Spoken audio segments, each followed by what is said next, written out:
नमस्कार, स्वागत है आप सभी का इंडियन न्यूज के बुलेटिन में। मैं हूं आपके साथ संगीता। आइए शुरू करते हैं खबरों का सिलसिला। देखेंगे सबसे पहले खबर रायपुर से। लोगों के दिल पर राज करने वाले और चेहरों पर मुस्कान बिखेरने वाले कॉमेडियन राजू श्रीवास्तव हम सबके बीच से जुदा हो गए।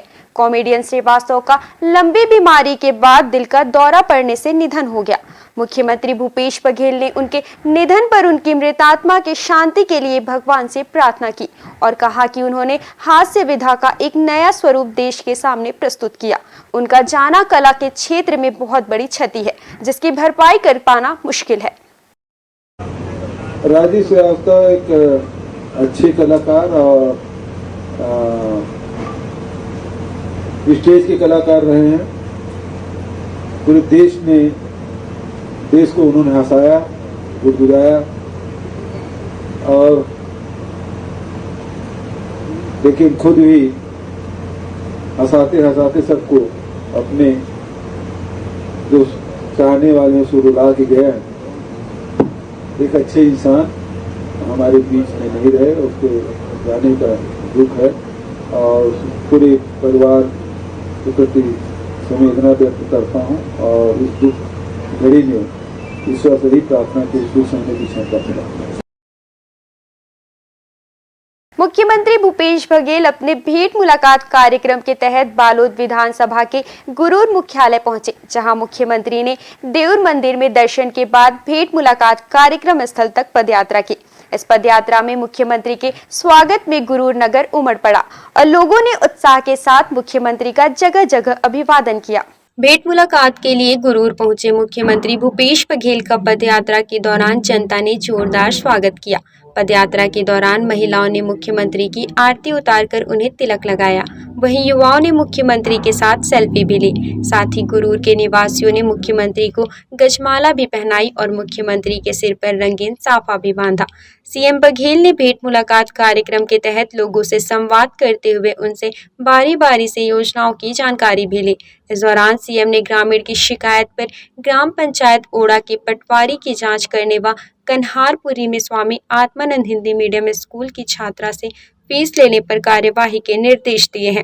साथ ही सीएम ने एमबीबीएस छात्र की मांग पर स्वेच्छा अनुदान व एक बीमार बेटे के इलाज कराने की भी घोषणा की है।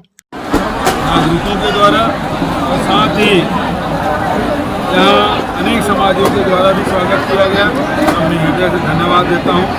इस भेंट मुलाकात कार्यक्रम में बहुत सारी योजनाओं के बारे में जिन्होंने लाभ उठाया है वो सारे हितग्राही अपनी अपनी बात रखे और अपना अनुभव भी साझा किए। गाँव खुशी व्यक्त की है और सभी किसानों को, सभी हमारे भूमि श्रमिक न्याय योजना के लाभार्थियों को गोधन। प्रदेश कांग्रेस संचार प्रमुख सुशील आनंद शुक्ला ने नेता प्रतिपक्ष नारायण चंदेल और भाजपा अध्यक्ष अरुण साव के बस्तर प्रवास पर जाने पर तंज कसते हुए कहा कि वे भाजपा के 15 साल के शासनकाल में बस्तर के लोगों के साथ हुए शोषण और अन्याय के लिए भी माफी मांग ले। उन्होंने आगे कहा कि भाजपा के राज में आदिवासियों को वन अधिकार पट्टा से वंचित रखा गया। नक्सलियों के नाम पर निर्दोष आदिवासियों की हत्या की गई। साथ ही बस्तर में 300 से अधिक स्कूलों को बंद कर आदिवासी बच्चों को शिक्षा से भी वंचित रखा गया, जो कि क्षमा योग्य नहीं है। भारतीय जनता पार्टी के प्रदेश अध्यक्ष श्री अरुण साव, नेता प्रतिपक्ष नारायण चंदेल 5 दिन की बस्तर यात्रा पर जा रहे हैं। जब वे बस्तर जा ही रहे हैं तो हमारी उनसे मांग है कि भारतीय जनता पार्टी के 15 साल के कुशासन में बस्तर में जो शोषण हुआ, बस्तर में जो कत्लेआम हुआ, बस्तर में जो शांति की बहाली नहीं हुई, उसके लिए वे बस्तर की जनता से माफ़ी भी मांग लें। बस्तर के आदिवासियों की ज़मीनों को बंधक बनाए रखने के लिए, बस्तर में 4.5 लाख से अधिक वन अधिकार पट्टों को लंबित रखने के लिए, बस्तर के हजारों आदिवासियों को, निर्दोष आदिवासियों को जेल के सलाखों के पीछे बंद रखने के लिए, बस्तर के 300 से अधिक स्कूलों को बंद करने के लिए, बस्तर के लोगों के रोजी रोटी को बाधित करने के लिए, बस्तर का जो शोषण का दौर 15 साल में चला, उसके लिए भारतीय जनता पार्टी के प्रदेश अध्यक्ष को वहां पहुंचने के बाद बस्तर की जनता से माफी मांगनी चाहिए। नितिन नवीन के बयान पर कांग्रेस संचार प्रमुख सुशील आनंद शुक्ला ने पलटवार करते हुए कहा कि नितिन नवीन को बिलासपुर हाई कोर्ट के आदेश का अध्ययन करना चाहिए, तब उनको शर्मिंदगी का एहसास होगा। उनकी सरकार ने आरक्षण देने के बाद जो प्रक्रिया का पालन किया जाना था उन्होंने नहीं किया। नितिन नवीन को बिलासपुर हाई कोर्ट के आदेश का अध्ययन करना चाहिए, तब उनको बड़ी शर्मिंदगी का एहसास होगा कि उनकी सरकार ने आरक्षण देने के बाद जो प्रक्रिया का पालन किया जाना था, माननीय सुप्रीम कोर्ट के निर्णय के अनुसार आरक्षण 50% से अधिक करने के जो जायज़ कारण थे उसको कोर्ट में प्रस्तुत करना था, और जायज़ कारण उपलब्ध थे, लेकिन रमन सरकार ने दुर्भावनावश ताकि आरक्षण रद्द हो जाए समय पर उन कारणों को प्रस्तुत नहीं किया। मंत्रिमंडलीय समिति बनाई थी नंदकी राम कंवर की अध्यक्षता में, उसकी फाइंडिंग तक को कोर्ट के समक्ष प्रस्तुत नहीं किया था, एफिडेविट में उसका उल्लेख तक नहीं किया। जब हमारी सरकार आने के बाद इन सारी चीज़ों को प्रस्तुत करने की कोशिश की गई तो माननीय कोर्ट ने कहा कि आपके एफिडेविट में मंत्रिमंडलीय समिति का कोई उल्लेख ही नहीं है, और जिसके कारण यह मुकदमा सरकार हार गई। इसके लिए कोई दोषी है तो रमन सिंह, उनकी अकर्मण्यता है। नितिन नवीन को तो अपनी पुरानी सरकार के इस गलती के लिए छत्तीसगढ़ की जनता से हाथ जोड़कर माफ़ी मांगना चाहिए कि उनके साथ भारतीय जनता पार्टी ने धोखा किया था। ये जब अखिल भारतीय विद्यार्थी परिषद ने छात्र संघ चुनाव प्रत्यक्ष प्रणाली से कराने की मांग को लेकर राजनांदगांव के दिग्विजय कॉलेज के सामने प्रदेश के मुखिया और उच्च शिक्षा मंत्री का पुतला दहन किया। शहर के दिग्विजय महाविद्यालय के सामने बड़ी संख्या में अखिल भारतीय विद्यार्थी परिषद के कार्यकर्ताओं ने छात्र संघ चुनाव को प्रत्यक्ष प्रणाली से करवाने की मांग को लेकर प्रदेश के मुखिया और उच्च शिक्षा मंत्री उमेश पटेल का पुतला दहन कर जमकर नारेबाजी की। अखिल भारतीय विद्यार्थी परिषद ने प्रदेश सरकार पर आरोप लगाते हुए कहा कि छात्र हितों और युवाओं के नेतृत्व क्षमता को जानबूझकर दबाने का प्रयास किया जा रहा है। जी, आज हमने दिग्विजय कॉलेज के सामने उमेश पटेल जी और मुख्यमंत्री भूपेश बघेल जी दोनों का पुतला दहन किया। हम देखते हैं कि जिस प्रकार से राजस्थान में जो वर्तमान छत्तीसगढ़ में सत्तारूढ़ पार्टी है, उसकी जो छात्र संगठन जब चुनाव लड़ती है राजस्थान में, तो पूरे छात्र संघ की युवा शक्ति नकार देती है। आज यही स्थिति पूरे छत्तीसगढ़ में, इसलिए पहले तो वो लोग छात्र संघ चुनाव के लेके युवाओं के अंदर एक भ्रम का वातावरण पैदा करते हैं, और जब उनको ये लगता है कि पूरे प्रदेश में युवा शक्ति उनको नकार देगी एक सिरे से, वो छात्र संघ वो कोविड की स्थिति बताकर एक बहाना बना के छात्र संघ प्रत्यक्ष चुनाव प्रणाली को नहीं कराना चाहते।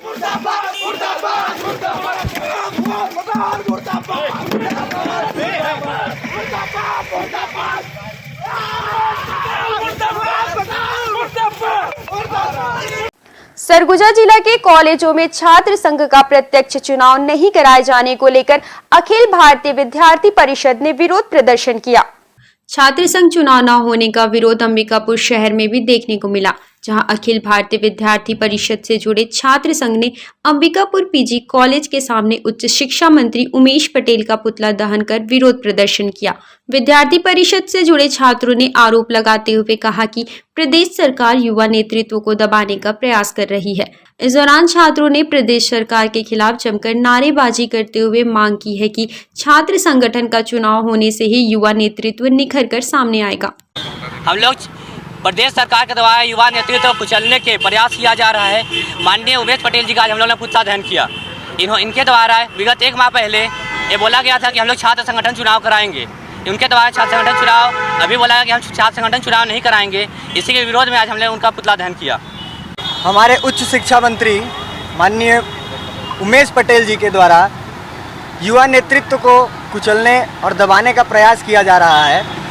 हम लोगों ने इसी के लिए आज पुतला दहन किया है, और हम चाहते हैं कि छात्र संघ चुनाव अवश्य हो और युवा नेतृत्व को मौका मिले।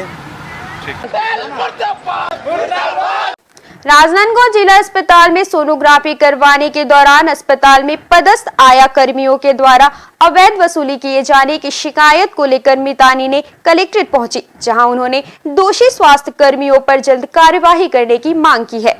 मितानिनों ने वार्ड स्टाफ और आया द्वारा अवैध वसूली किए जाने सहित कई मांगों को पूरा किए जाने राजनांदगांव कलेक्टर को ज्ञापन सौंपा। ज्ञापन में मितानिनों ने कलेक्टर से शिकायत की है कि दूर दराज इलाके से जिला अस्पताल में सोनोग्राफी कराने पहुंची गर्भवती महिलाओं और उनके परिजनों से अवैध वसूली की जा रही है, जिसके कारण मरीजों को बैरंग लौटना पड़ता है, यानी जी हॉस्पिटल में अधिक रकम चुकाकर सोनोग्राफी कराना पड़ रहा है।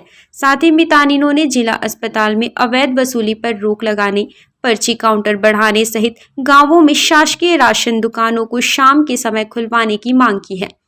ये सोनोग्राफी वगैरह लिखते हैं डॉक्टर, तो जब हितग्राही वहाँ जाते हैं तो उनको 3-4 दिन आगे का डेट दिया जाता है, और अगर हितग्राही बोलते हैं कि नहीं आज ही कराना है करके, तो वो बोलते हैं कि खर्चा पानी दे दो फिर आज ही हो जाएगा, और पैसा लेके उनका सोनोग्राफी कर देते हैं। कितने बार हुआ है? ये तो अधिकतर वहाँ होता है। आप स्वयं जाके हितग्राही बन के ऐसा करके आप देख सकते हैं। और मैं खुद अपनी गुड़िया को 3 तारीख को लेके गई थी इसी महीने में, तो डॉक्टर सोनोग्राफी लिखे, तो मैं बोली इसका स्कूल ख़राब होगा 3-4 दिन, तो आज ही हो जाता तो अच्छा था। तो उन लोग बोले खर्चा पानी दे दो तब हो जाएगा, और मैं खुद 50 रुपये दी हूँ तब सोनोग्राफी हुआ है।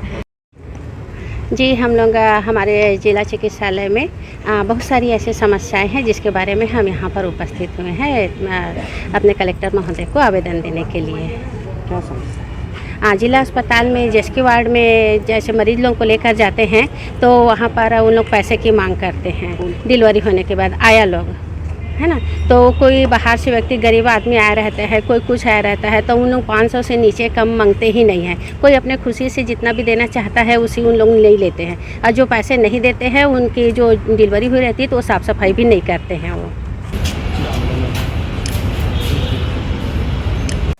राजनांदगांव जिले के बिजनापुर ग्राम पंचायत में संचालित शासकीय प्राथमिक स्कूल में शिक्षकों की कमी को लेकर छात्रों और पालकों ने कलेक्टर कार्यालय पहुंचकर शिक्षकों की कमी को दूर करने की मांग की है, जहां पालकों ने बच्चों की पढ़ाई प्रभावित होने की भी शिकायत की है। कलेक्टर जन चौपाल में ग्राम पंचायत बिजनापुर के बच्चों ने स्कूल में शिक्षकों की कमी को दूर करने की फरियाद लगाते हुए स्कूल से ट्रांसफर हुए शिक्षकों को वापस स्कूल में पदस्थापना देने की ज्ञापन सौंपी है। साथ ही बच्चों ने स्कूल में शिक्षकों की कमी को दूर करने की मांग की है। पालक और शाला विकास समिति के पदाधिकारियों की माने तो यहाँ 104 बच्चों के लिए मात्र 4 शिक्षक हैं, जिनमें 2 शिक्षकों का तबादला अन्य स्कूलों में कर दिया गया है। स्कूल अब 2 शिक्षकों के भरोसे ही संचालित हो रहा है, जिसके चलते बच्चों की पढ़ाई प्रभावित हो रही है। हमारे स्कूल में 4 शिक्षक हैं, उनमें से 2 ट्रांसफ़र कर दिए गए हैं, तो हमारे शिक्षक को हमारे ही स्कूल में रहने दो। कौन सी जगह के हैं? कहाँ से? हमारे गांव का नाम है बिजनापुर। तो अभी क्या चाह रहे हो?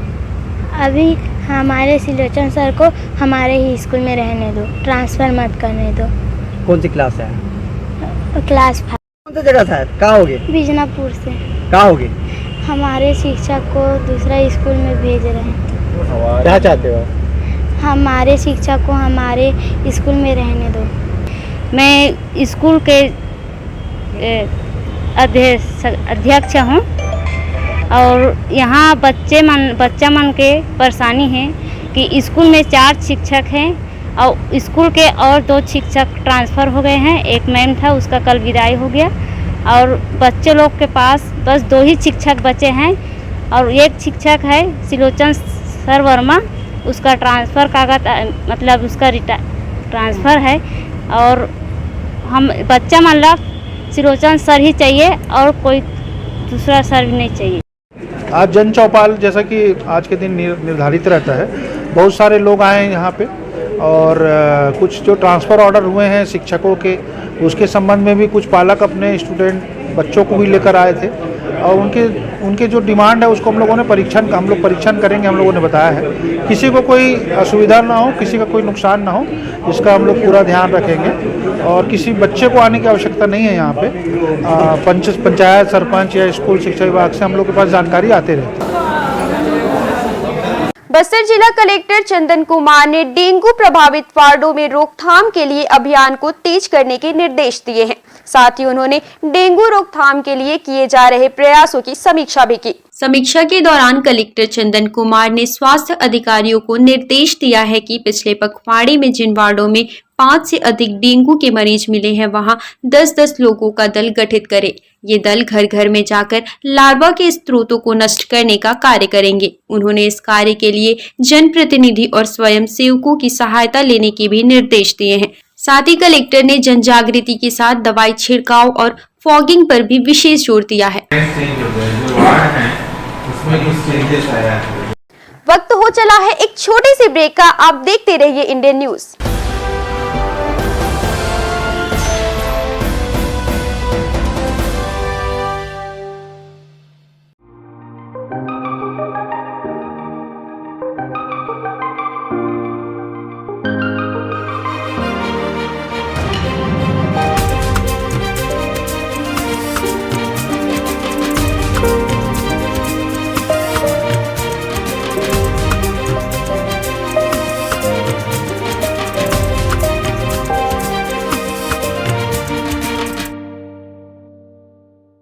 ऐसे ही यूनिक प्रोडक्ट्स के लिए आप विजिट करें wahcard.com और अधिक जानकारी के लिए संपर्क करें 7400574005।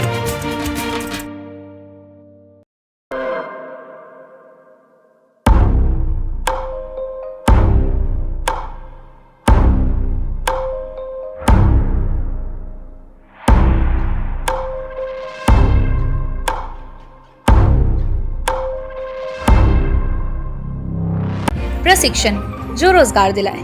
Computer hardware, mobile servicing course, electronical course, electronics course, refrigeration, air conditioning course, छात्रावास की सुविधा। Indu technical institute, T market power house, जिला दुर्ग, छत्तीसगढ़।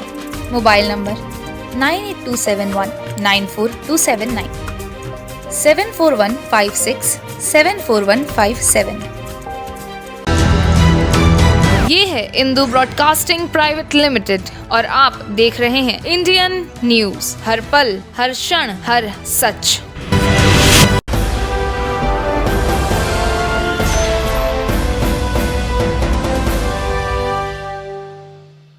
ब्रेक के बाद स्वागत है आप सभी का। देखेंगे खबर मनेंद्रगढ़ से। मनेंद्रगढ़ जिले में स्थापित हल्दीबाड़ी खदान के वर्कर और अधिकारियों ने उत्पादन के क्षेत्र में एक नया कीर्तिमान हासिल किया है, जिसको लेकर कोल इंडिया प्रबंधन ने इस उपलब्धि के लिए बधाई भी दी। हसदेव एरिया का भूमिगत खदान हल्दीबाड़ी वेस्ट झगड़ा खदान की शुरुआत 2008 में हुई थी, जहां सीएम तकनीकी से 2015 से कोयला खनन शुरू किया। खदान में एक दिन में औसतन उत्पादन करीबन 1500 टन का होता है, लेकिन हल्दीबाड़ी खदान के वर्कर और अधिकारी ने अपनी कड़ी मेहनत से उत्पादन के क्षेत्र में एक नया कीर्तिमान रचा है। यहाँ के कर्मियों ने एक दिन में 3650 टन उत्पादन कर हसदेव एरिया का सम्मान बढ़ाया है। इससे वहाँ के सभी अधिकारी कर्मचारी में खुशी का माहौल है और उन्हें इस कार्य के लिए कोल इंडिया ने भी बधाई दी है। ये अभी जो आप लोग का प्रोडक्शन हुआ, जो एक रिकॉर्ड बना 12/9/22 को, इससे पहले खदान ऊपरी होने तक आज तक ऐसा संभव नहीं था। ये किसके मार्गदर्शन में ऐसा संभव हो सका?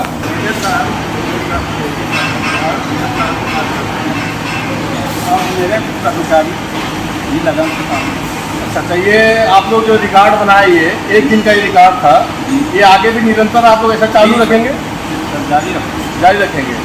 ये आप सभी जितने वर्कर हैं हल्दीबाड़ी के, उन सबका सहयोग था इसमें? आपने सबरिया मैनेजर और जीएम साहब का भी सहयोग था? मैं 8 साल से काम कर रहा हूँ, 2014। अभी तक ये जो रिकॉर्ड बना अभी प्रोडक्शन का, इससे पहले कभी हुआ था? नहीं, ये होता था। हाँ, लेकिन रिकॉर्ड नहीं बराबर रिकॉर्ड नहीं होता था। अभी जो हो रहा है लगातार, बहुत अच्छी। ये जिनका दिन माने, इससे पहले भी मैनेजर थे, सबरिया थे, तो ये मैनेजर साहब का देन है या सबरिया साहब का या हमारे जीएम साहब का? अब इसमें कर्मचारी का भी है, सबरिया साहब का भी, मैनेजर साहब का, सभी का देन है। ये ऐसा आगे भी होता रहेगा या अभी तक के लिए था? रिकॉर्ड जो बना वो रिकॉर्ड टूटेगा क्या आगे? नहीं टूटेगा तो नहीं, इससे लगातार और बढ़ सकता है, बढ़ेगा।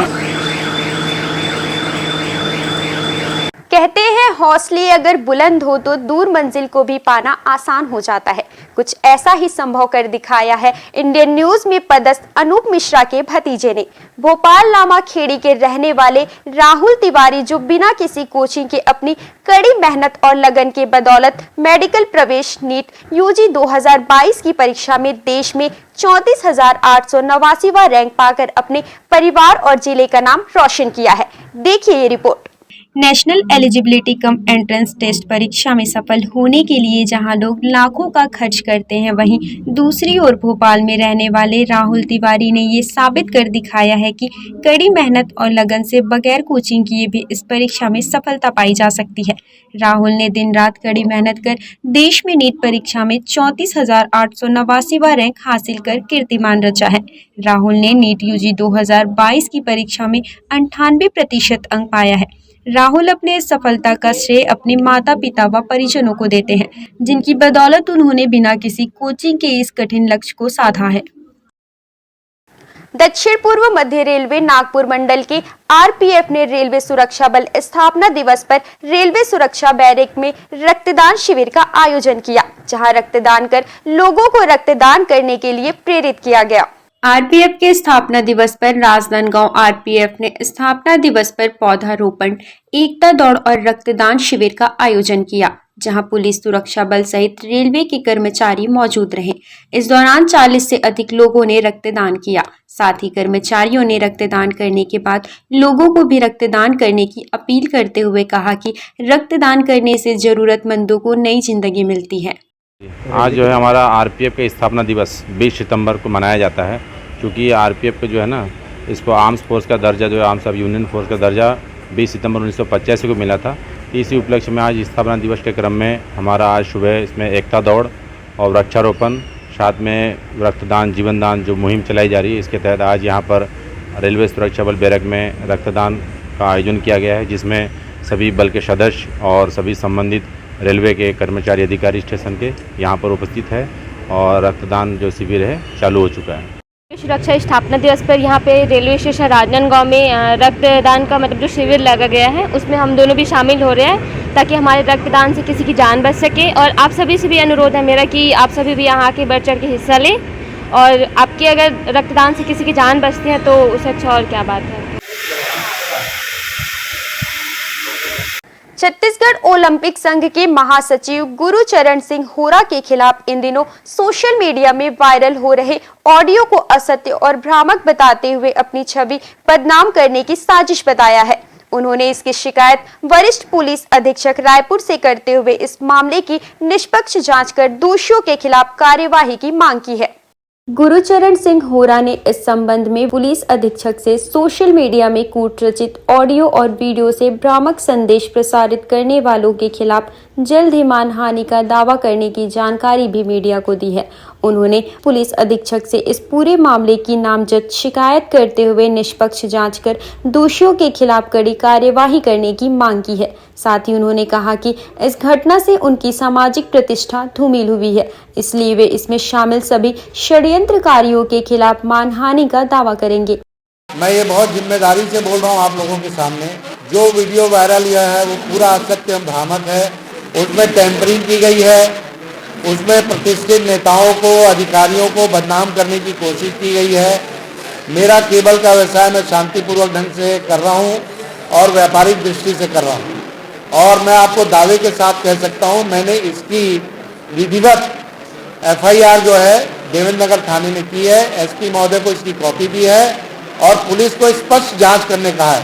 और मैं इस प्रेस के माध्यम से बोलता हूं, निश्चित रूप से निष्पक्ष जांच करें और जो लोग दोषी हैं उनको जेल भेजें, और मैं मानहानि का दावा भी उनके खिलाफ कर रहा हूं। ये मेरी लड़ाई है, ये मैं अपनी लड़ाई लड़ूंगा। वहीं इस पूरे मामले को लेकर रायपुर प्रेस क्लब के अध्यक्ष दामू अम्बेडारे ने निष्पक्ष जांच की मांग की है। ग्रैंड न्यूज के चेयरमैन गुरुचरण सिंह होरा जी हमारे प्रेस क्लब के सदस्य हैं, और जो उनके खिलाफ जो एक वीडियो वायरल हुआ है उसकी हम निंदा करते हैं और उसकी कड़ी जांच होनी चाहिए और दोषी के ऊपर कार्रवाई की जानी चाहिए। अब गुरुचरण होरा जी ने पुलिस को एक आवेदन दिया है और उसकी जांच होनी चाहिए और जांच के बाद निष्पक्ष जांच होनी चाहिए जिस पर दोषी पर कार्रवाई की जानी चाहिए।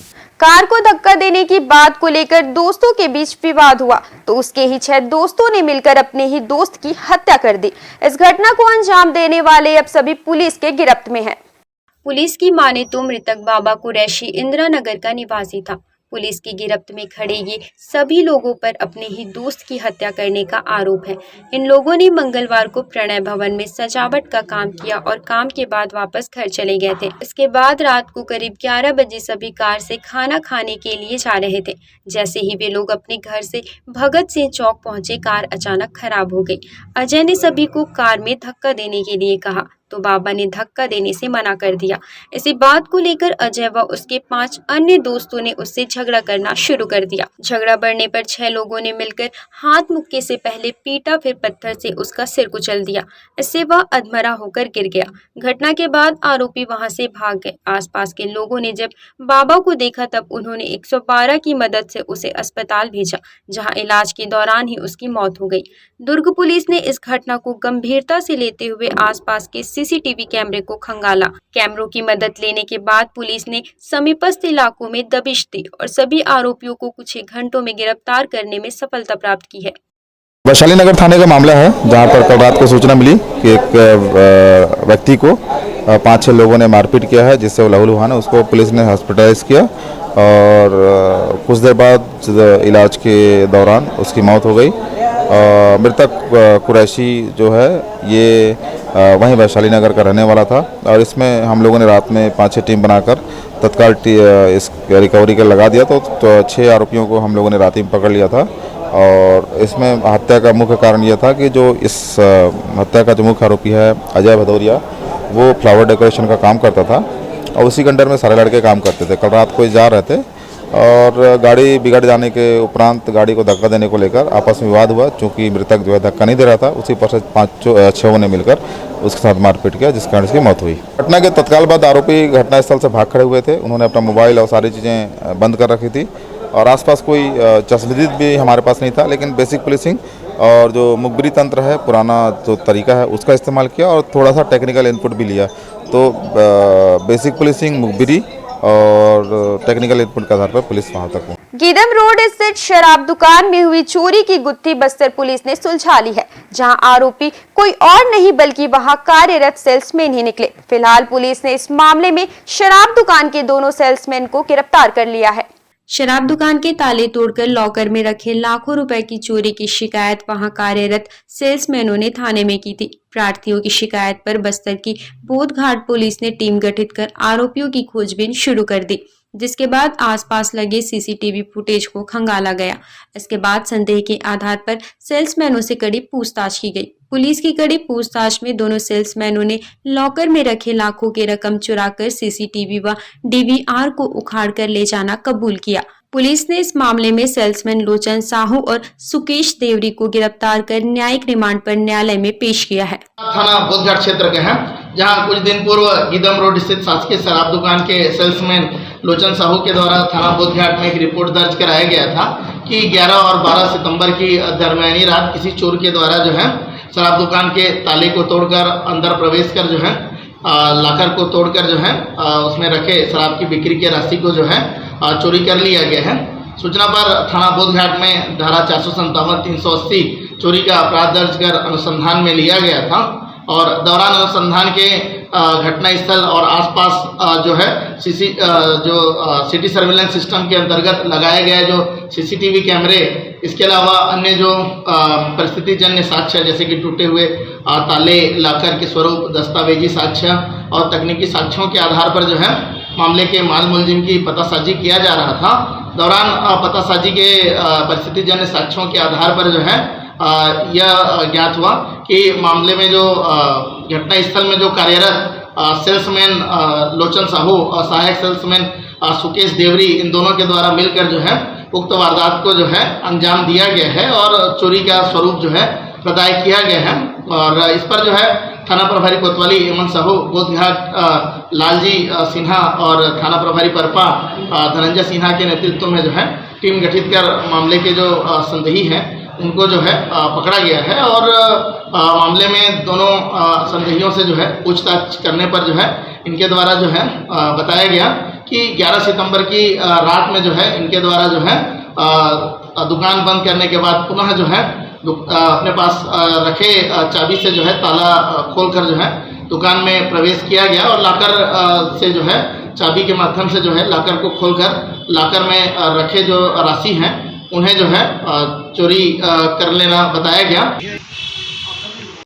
इंडियन न्यूज के बुलेटिन में फिलहाल इतना ही। अब हमें दीजिए इजाजत। नमस्कार।